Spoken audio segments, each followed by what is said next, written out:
ازيكم طلبة اولى ثانوي عاملين ايه؟ معكم مستر احمد الشاذلي مدرس الفلسفه وعلم النفس. النهارده باذن الله هنحل مع بعض درس الاستغراق. تمام؟ بس قبل ما نبتدي درس الاستغراق انا محتاج انبه على حاجه مهمه جدا جدا جدا.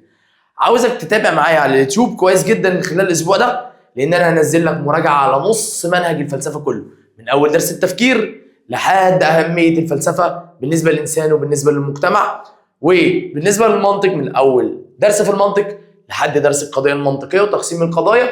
تابع عندنا على اليوتيوب. الفيديو ده هيفيدك جدا جدا جدا في حل. فيديو طويل شويه بس والله صدقني هيفرق معاك جدا قوي. تعال بص كده، انا قبل ما احل معاك اسئله درس الاستغراق، انا عارف ان دي كانت اسئله واجب السنتر، بس انا محتاج تركز معايا كويس. انا هشرح جزئيه بسيطه. بص يا سيدي الفاضل، تعالى بص يا باشا. انا دلوقتي عندي تقسيم القضايا بينقسم عندي، نزل الخط شويه، اصغر يا عم، اصغر يا باشا. تعالى، عندي تقسيم القضايا، عندي كليه موجبه وعندي كليه سالبه وعندي جزئيه موجبه وعندي جزئيه سالبه. بص يا باشا، القضيه الكليه الموجبه انا بعرفها منين؟ القضيه الكليه الموجبه عندنا بنعرفها من كلمه كل وجميع وكافه وعامه و100%. طيب الكليه السالبه بعرفها من نفس الاسوار دي، باخدها هنا وبنزلها وبحط جنبها لا او ليس. طيب لو لقيت لا لوحدها او لا واحد، بعرف ان دي على طول كده لا واحد من، بعرف ان دي على طول ايه؟ كليه سالبه. طيب لو جه قال لك بعض، معظم، كثير من، قليل من، اكثريه، اقليه، غالبيه، السواد الاعظم، كل دي حاجات اول مره بشوفها بعرف ان دي على طول قضيه ايه؟ جزئيه. هناخد نفس الاسوار دي كده كلها هننزلها هنا ونحط برضو جنبها لا او ليس، فنعرف على طول ان القضيه جزئيه ايه؟ سالبه. طيب لو لقيت لا كل، ما كل، ليس كل، او ليس بعض جنب بعض، او ما كل اللي لسه قايلها، بعرف ان القضايا دي على طول هتبقى جزئيه ايه؟ سالبه. انا براجع سريعا، يعني الكلام ده انت خدته معايا في السنتر. حتى لو الطلبه اللي بتسمعني ما تعرفش اي حاجه عن الكلام ده، بالله عليك حاول تسمع الفيديو اللي انا بقول عليه، هيفرق معاك جدا. من حيث الاستغراق، اول حاجه عندي حاجه اسمها الموضوع، حاجه اسمها المحمول، وهنا تقسيم القضايا دي كليه موجبه، كليه سالبه، جزئيه موجبه، جزئيه سالبه. الكليه الموجبه مستغرقه في الموضوع، غير مستغرقه في المحمول. الكليه السالبه مستغرقه في الاثنين. الجزئيه الموجبه غير مستغرقه في الموضوع وغير مستغرقه في المحمول. الجزئيه السالبه غير مستغرقه في الموضوع ومستغرقه في المحمول. تعال بقى لما نبتدي مع بعض ونشوف الكلام ده كده مع بعض بالتفصيل. بص يا باشا، بص يا قلبي، تعال لما نمشي مع بعض خطوه خطوه. اول حاجه الراجل المحترم ده بيقول لك ايه؟ اكبر كده بس، حلو قوي ده، لا انزل انزل بس كده. الراجل ده بيقول لك ايه؟ ربع الصحراء فقط رمليه. ربع دي يعني جزئيه، مفيش اداه سلب يبقى جزئيه موجبه. ومعظم، ادي معظم ادي جزئيه. الصحراء العملاقه هذه مغطاه بالحصى، يبقى برضه جزئيه موجبه. طيب الاثنين مشتركين في ايه؟ قال لك على الرغم من ان لديها ايضا بعض من السلاسل الجبليه، فكك لحد الاخر، قال لك ما يشير ما تحته خط قضيتان من حيث الاستغراق. ادي جدول الاستغراق اهو، هنكبره تاني. جدول الاستغراق عندنا في من حيث الجزئيه الموجبه مالها؟ لا يستغرق ولا في الموضوع ولا في المحمول. يبقى اتفاقهما في ان الاثنين مالهم؟ قال لك الاثنين غير مستغرقين في كل من حديها، الموضوع والمحمول. طيب السؤال اللي بعده، تقرر هذه القضية أن الفئة الأولى متضمنة في الفئة الثانية. يعني الأولى في الثانية يعني مش سالبة، بحيث يكون كل عضو من اعضاء الفئه الاولى يبقى كليه، عضوا في الفئه الثانيه يبقى دي كليه ايه؟ موجبه. عرفت منين انا مستريح منها كليه موجبه؟ ما الراجل بيقول لك هذه القضيه الفئه الاولى يعني الجزء الاول متضمن في الفئه الثانيه، يعني موجود في الفئه الثانيه. طب لو جه قال لك غير متضمن تبقى دي جزئيه. طيب قال لك وكل اعضاء يكون كل اعضاء الفئه الاولى عضو في الفئه الثانيه يبقى دي كده موجبه مفيش سلب. لو لا قال لك ليس في الفئه الثانيه يبقى سالب، يبقى معنى كده دي قضيه كليه موجبه. طيب قال لك تشير العباره ان القضيه دي بتستغرق فين؟ الكليه الموجبه مستغرقه فين؟ تستغرق في الموضوع فقط. السؤال اللي بعده، لا نمله يمكن ان تموت من السقوط. طب تعالى بقى بص، انا قلت لك لو لقيت كلمه لا لوحدها في اول الجمله تعرف على طول ان دي قضيه كليه ايه؟ سالبه. طيب يبقى معنى كده ان دي قضيه كليه سالبه. مستر احمد ايه حوار الدوائر ده؟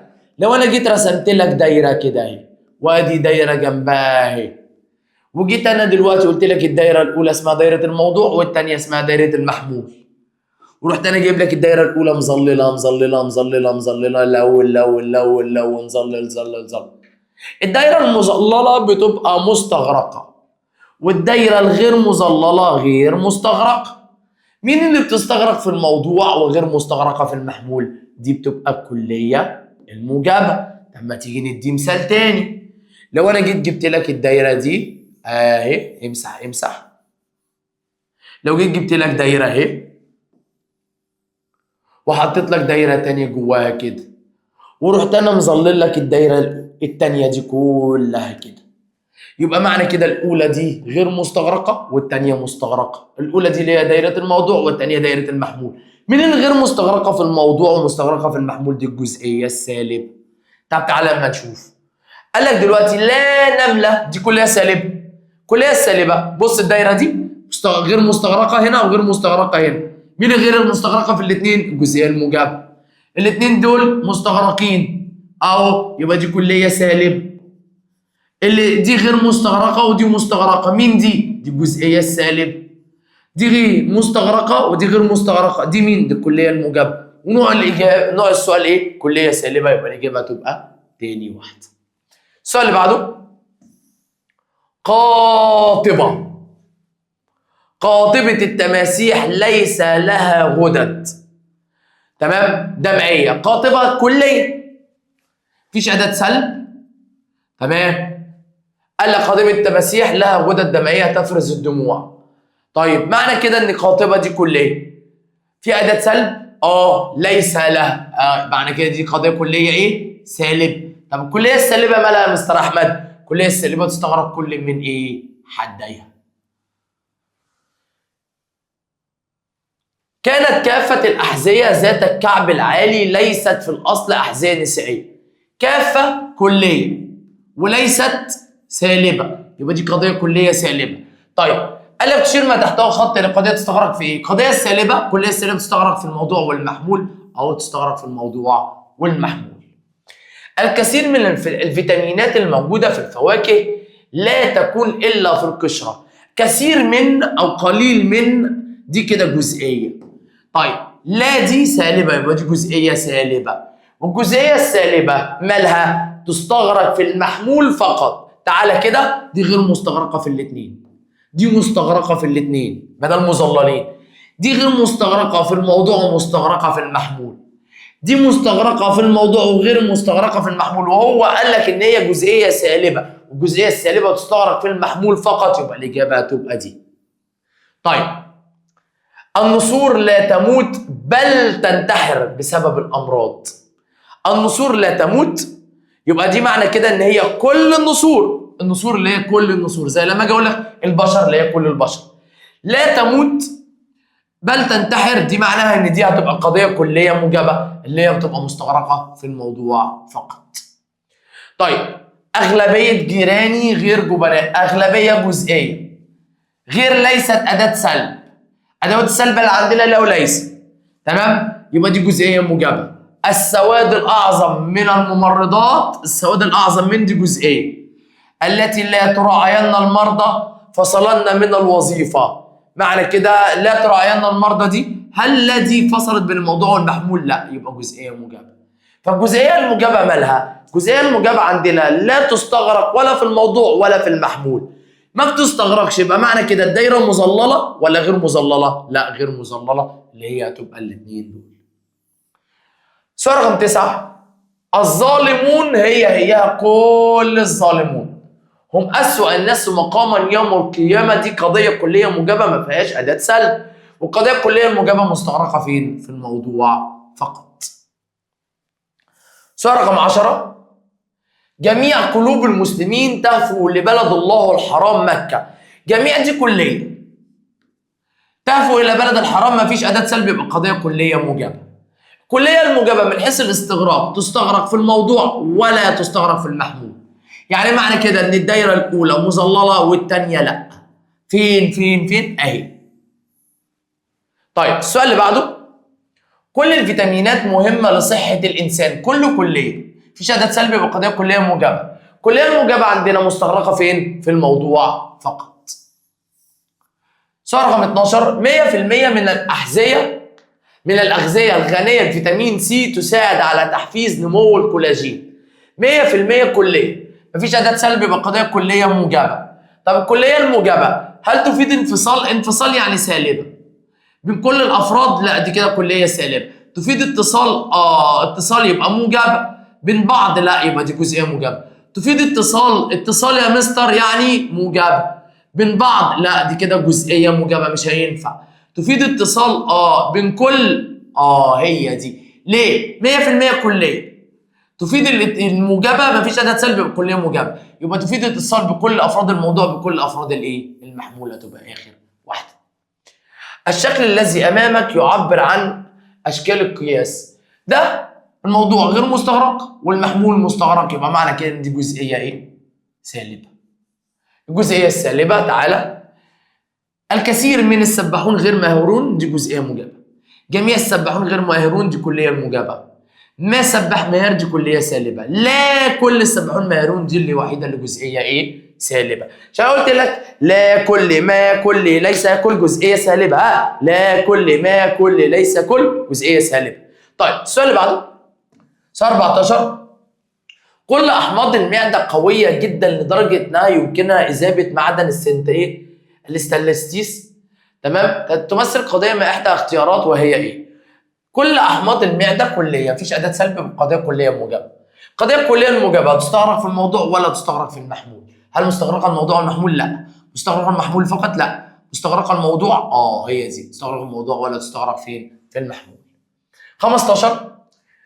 جميع ازهار التوليب ليست رخيصه الثمن. جميع كليه وليست سالبه، يبقى دي كليه سالبه. طيب عاوز ما يشير تحتها خط الى ايه؟ هو عاوز قضيه كليه سالبه. ليس كل، دي جزئيه سالبه. القليل من، دي جزئيه موجبه. تمام. لا حيوان، دي كليه سالبه عشان لا في اول الجمله. السواد الاعظم، دي جزئيه موجبه. طيب وهي نوع كليه سالبه، يبقى لا حيوان مفترس.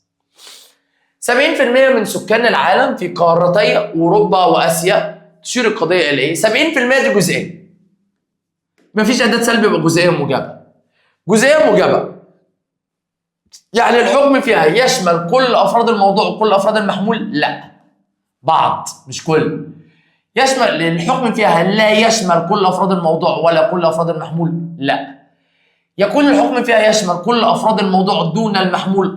هي دي عشان جزئيه موجبه، عشان الجزء عندنا بيشمل لا يشمل الموضوع ويشمل المحمول. طيب 17. الدايرتين مظللين يعني الدايرتين مستغرقين، يعني معنى كده ان دي قضيه كليه سالب. فين القضيه الكليه السالبه؟ بعض الغشاشين تجار، دي جزئيه موجبه.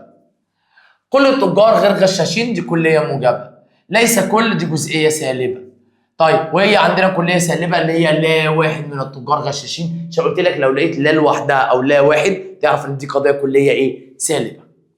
ليس بيننا منافق، ليس في اول الجمله هي لا، معنى كده ان هي قضيه كليه سالب.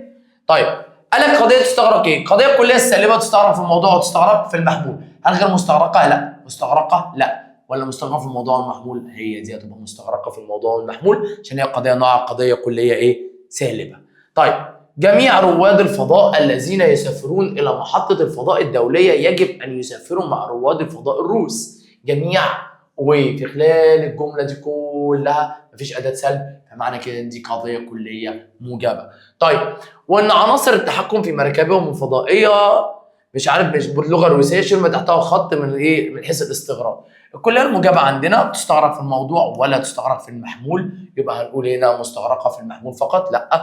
مستغرقه في الموضوع في المحمول؟ لا. هتبقى مالها؟ مستغرقه في الموضوع فقط. سؤال رقم 20 هي تقرير عن فئتين يظهر ان الفئه الاولى غير الفئه الثانيه. طيب تماما وكل منهما مستقل. كل منهما مستقل يبقى معنى كده وش دي سالبه. تمام؟ كاملا فهي تعني عدم امكان ان يكون اي اعضاء من الفئه الاولى عضوا في الفئه الثانيه. طيب فئتين يظهر ان الفئه الاولى غير الفئه الثانيه، يعني معنى كده الاثنين بيقعدوا عن بعض وكل فئه مستقله عن الفئه الثانيه، يبقى معنى كده دي قضيه كليه ايه؟ سالبه. الكليه السالبه من حيث الاستغراق مستغرقه في الموضوع ومستغرقه في المحمول. طيب بين الحدود المستغرقه في القضايا الاتيه. كل مؤلفين كتاب المرجع الشامل على قدر عالي من العلم. دي قضيه كليه موجبه، يبقى مستغرقه في الموضوع وغير مستغرقه في المحمول. 70% من السيارات في المواقف لونها ابيض، 70% جزئيه مفيش اداه سلب يبقى جزئيه موجبه، يبقى غير مستغرقه في الموضوع وغير مستغرقه في المحمول. 0% من العلماء غير مشهورين، 0% جزئيه. مفيش اداه سلب يبقى جزئيه موجبه، غير مستغرقه في الموضوع وغير مستغرقه في المحمول. بعض المحلات لا تبيع السجائر، بعض جزئيه واداه سلب يبقى جزئيه سالبه، يبقى غير مستغرقه في الموضوع ومستغرقه في المحمول. ارسم الدوائر التي تعبر عن الاستغراق في القضايا الآتية. طيب قضية لا تستغرق المحمول فقط. طيب قضية لا تستغرق المحمول فقط اهي، ادي دايرة الموضوع وادي دايرة المحمول. دايرة الموضوع اهي ودايرة المحمول اهي. قال لك قضية لا تستغرق المحمول فقط، ما بتستغرقش لا تستغرق المحمول، يعني معنى كده ان الموضوع ده مستغرق. يبقى دي مستغرقة ودي غير مستغرقة، يبقى دي قضية كلية موجبة. طيب تعالى كده شد لي خط هنا اهو. قضية مستغرقة المحمول فقط. ادي الدايرة اهي وادي الدايرة التانية اهي، ادي الموضوع وادي المحمول. قال لك قضية مستغرقة المحمول اهي، يبقى دي غير مستغرقة ومستغرقة، يبقى دي قضية نوعها جزئية سالبة. طيب سؤال رقم ج، قضية لا تشير إلى إيه؟ إلى الموضوع بشكل كلي. لا تشير بشكل كلي يعني معنى كده إن هي جزئية، بل إلى بعض أعضاء هذه الفئة، لأنها لا تثبت يعني سالبة، يبقى جزئية سالبة. طيب جزئية سالبة هتبقى أهي، ادي الموضوع وادي المحمول، والجزئيه السالبه عندي مالها؟ ما بتستغرقش المحمول. طائفه الف هو ليس ب. طائفه كليه ليس كليه سالبه. ادي الدايرتين اهو وادي الاثنين هيبقوا مظللين.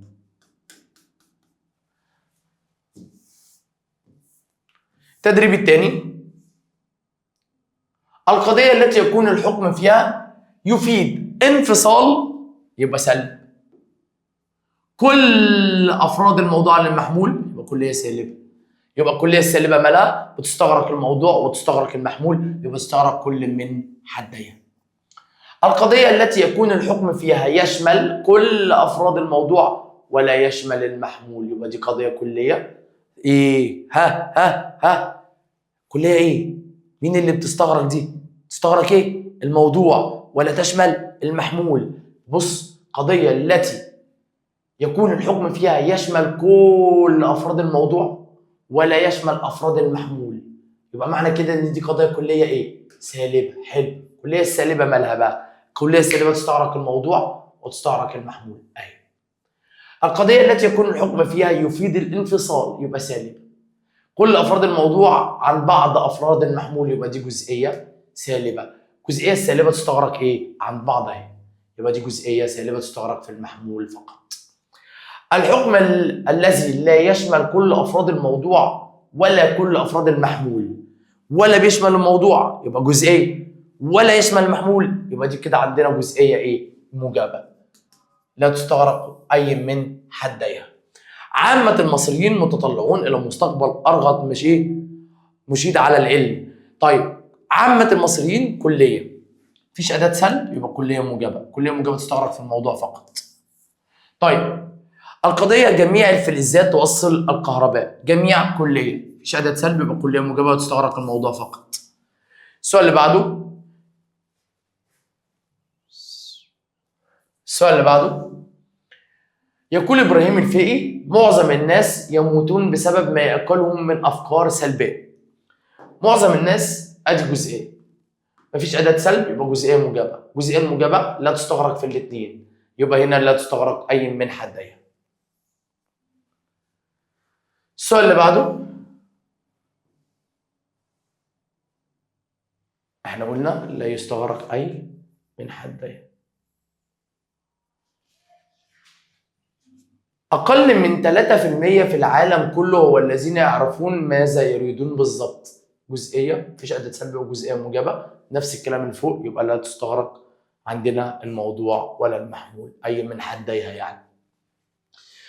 القضية التي تفيد انفصال سالبة محمولها عن بعض يبقى جزئية سالبة. الجزئية السالبة مالها تستغرق فين؟ في المحمول.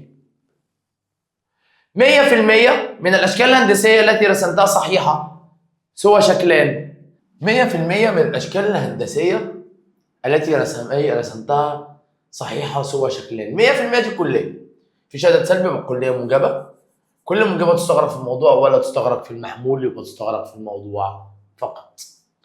كثير من قليل من أكثرية أقلية دي جزئية. ليسوا مجتهدون كثير من الباحثين يبقى دي جزئية سالبة. الجزئية السالبة لا تستغرق في الموضوع وتستغرق في المحمول. لو على الدوائر يبقى الدائرة الأولى غير مظللة والدائرة الثانية مظللة. فين بقى دي؟ فين الكلام ده؟ أهي. سؤال رقم 12 بعض الدوافع اللاشعورية. بعض اللاشعورية دي كده كلمة على بعضها كده يعني. بص اهو لو قلت بعض الدوافع لا نشعر بها تمام دي كده تبقى الصفة تمام ودي أداة السلب، لكن لا شعورية دي كلها على بعضها الصفة دي كده على بعضها المحمول يبقى دي جزئية موجبة. والجزئية الموجبة عندنا لا تستغرق ولا في الموضوع ولا في المحمول. هذه الأشكال المعبرة عن الاستغراق يشير إلى إيه بقى؟ هنا دلوقتي ده غير مستغرق في الاثنين يبقى معنى كده ان دي جزئيه موجبه اهي. هذا الشكل الذي يعبر عن استغراق ده مستغرق في الموضوع وغير مستغرق في المحمول. مستغرق في الموضوع غير مستغرق في المحمول دي كده كليه موجبه. كليه موجبه فين؟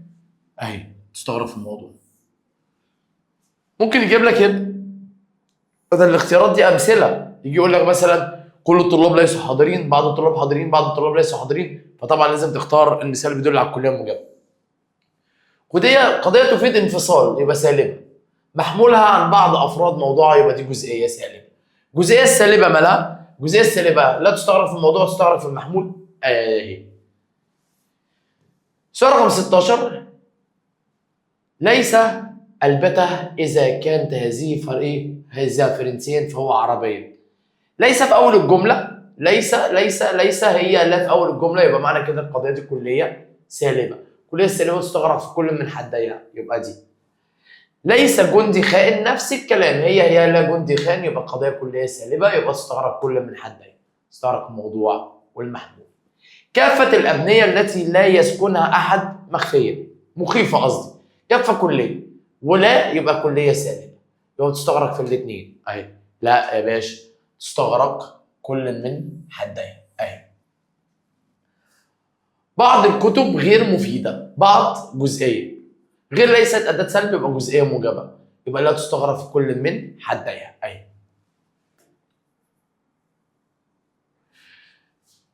سؤال رقم 20 لا نظرية علمية يقينية لا في أول الجملة يبقى كلية سالبة.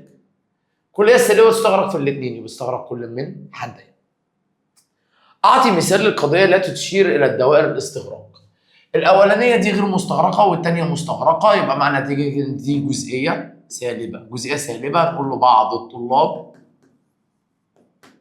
ليسوا حاضرين. طيب دي غير مستغرقه عشان غير مظلله، ودي غير مستغرقه عشان غير مظلله، يبقى معنى كده ان دي كده قضيه جزئيه موجبه. الجزئيه الموجبه عندنا هتقول له بعض الطلاب حاضرين. طيب دي مستغرقه ودي غير مستغرقه، يبقى مستغرقه في الموضوع غير مستغرقه في المحمول، يبقى دي قضيه كليه موجبه. كل الطلاب حاضرين. طيب دي مستغرقه ودي مستغرقه، يبقى دي كده قضيه كليه سالبه. كل الطلاب ليسوا حاضرين. بين الحدود المستغرقه في كل مما ياتي. العديد من حالات الفشل في الحياه هم الناس الذين لم يدركوا مدى قربهم من النجاح عندما تخلوا. العديد من عديد يعني مش كله، يعني جزئيه، ولم يبقى جزئيه سالبه. الجزئيه السالبه عندنا غير مستغرقه في الموضوع ولا في المحمول.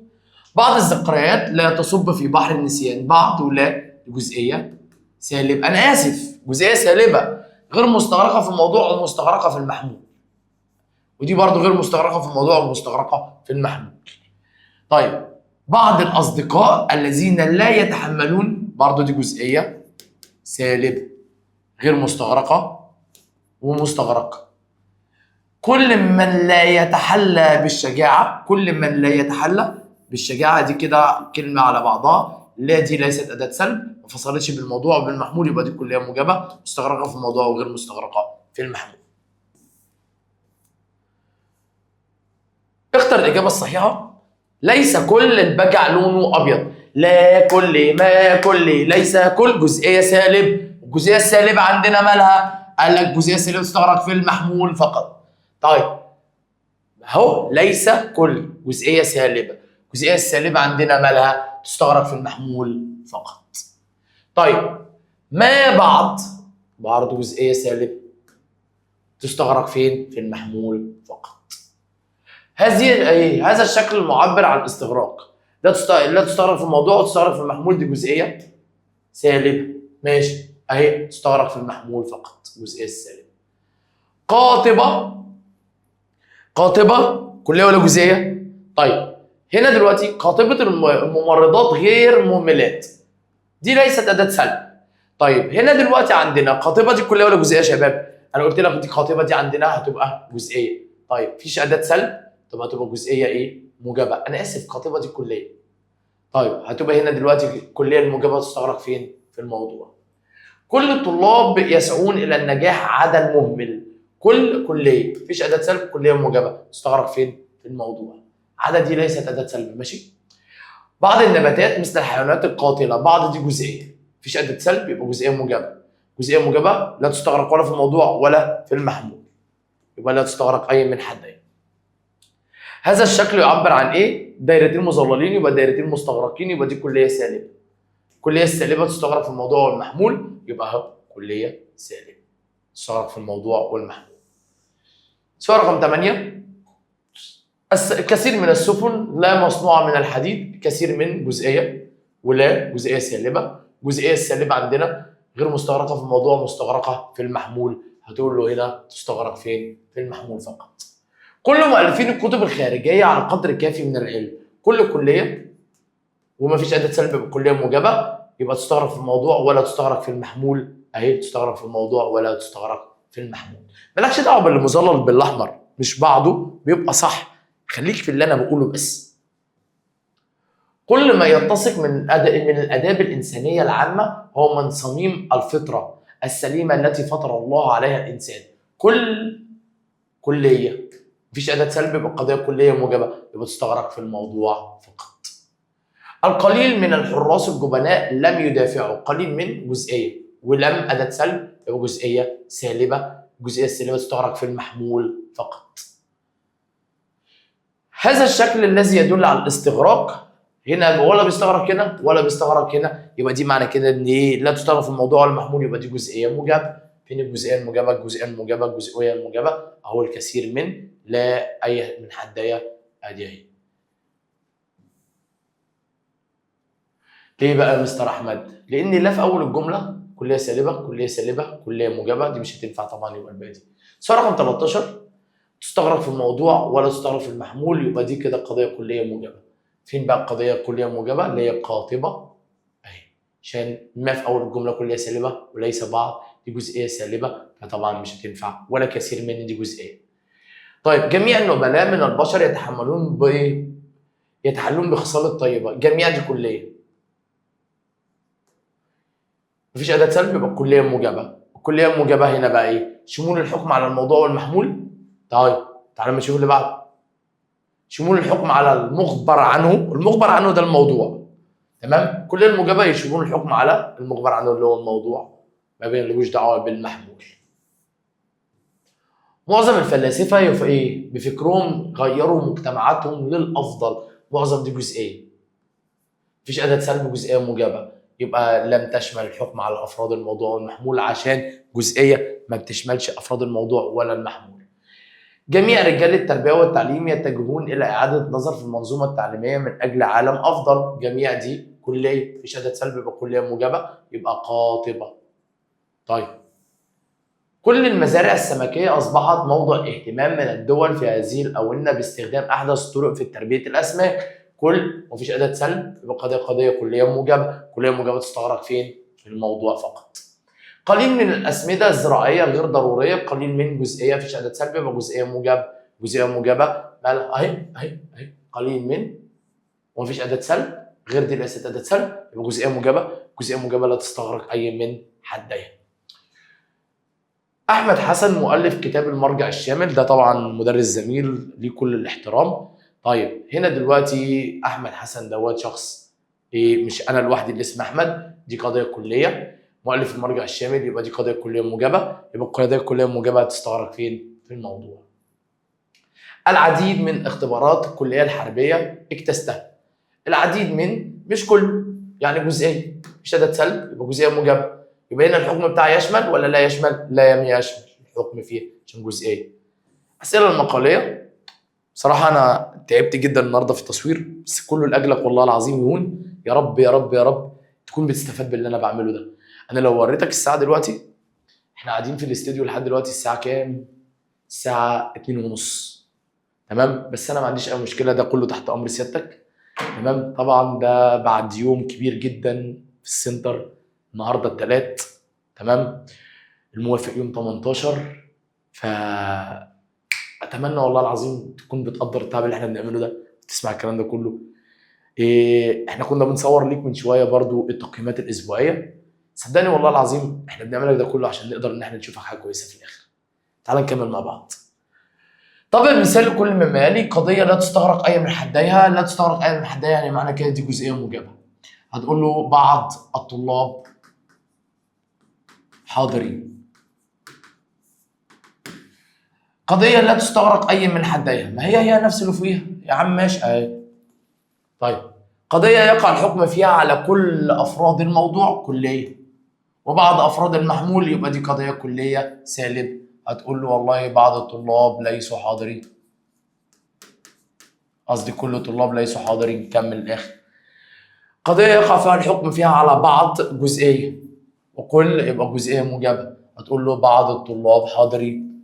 طيب ليس كل ما في القلب يحكى، يبقى دي جزئيه سالبه لا تستغرق في الموضوع وتستغرق في المحمول. معظم اسئله المنطق تحتاج الى الفهم، دي جزئيه موجبه لا تستغرق ولا في الموضوع ولا في المحمول. لا واحد يبقى دي كليه سالبه تستغرق في الاثنين. طيب قضيه تفيد اتصال محمولها بكل افراد موضوعها، دي كليه موجبه يبقى تستغرق في الموضوع ولا تستغرق في المحمول. انا بكده حليت معاك الواجب بتاع السنتر بتاع درس الاستغراق، وشرحته معاك بالتفصيل في الاول وحلينا مع بعض. اشوفكم على خير، سلام.